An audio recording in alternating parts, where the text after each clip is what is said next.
Cette assise marque la fin d'une formation en génie logiciel à l'endroit des étudiants de l'École supérieure de la télécommunication EST. Une formation, une tradition pour cette prestigieuse école pour orienter ses étudiants à entreprendre des projets innovants. Cette tradition consiste donc chaque année de regrouper à travers un séminaire de formation les étudiants en fin de cycle dans la lancée de faire de la formation à l'EST une formation orientée vers l'innovation, le développement et la culture entrepreneuriale.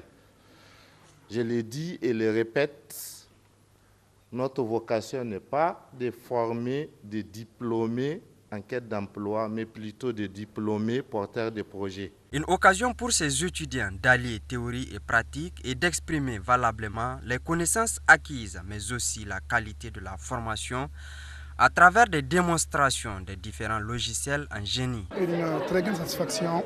Je travaille avec des étudiants qui sont très motivés, qui savent ce qu'ils veulent.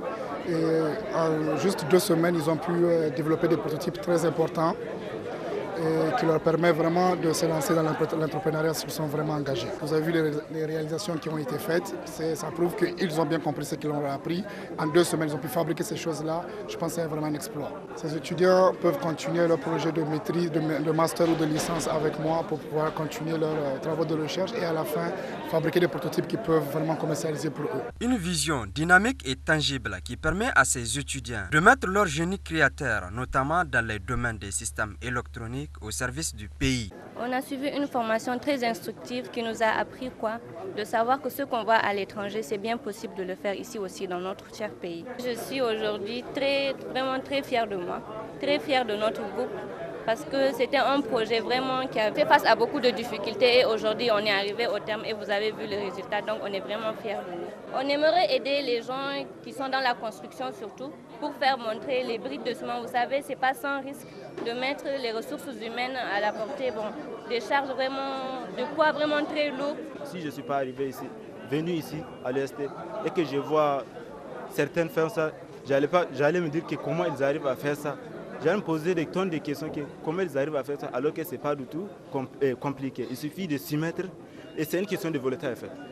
Quand tu veux, tu peux. Je ne veux même pas aller loin. Notre école par exemple, le système d'alerte d'incendie, on peut le placer dans la salle de TP informatique. Il y a des équipements là-bas et des équipements très chers. Donc on peut les placer donc, en cas d'incendie, avant que l'incendie n'envahisse tout dans la salle. Donc ça va alerter. Une formation basée essentiellement sur les systèmes d'alerte, d'incendie, de sécurité, d'empreinte digitale sur l'électronique. Une formation fort enrichissante également pour ces étudiants de l'EST, mus par une seule ambition, mettre en exécution ces projets innovants, porteurs d'espoir pour le développement de l'électronique au Niger et dans le monde en entier.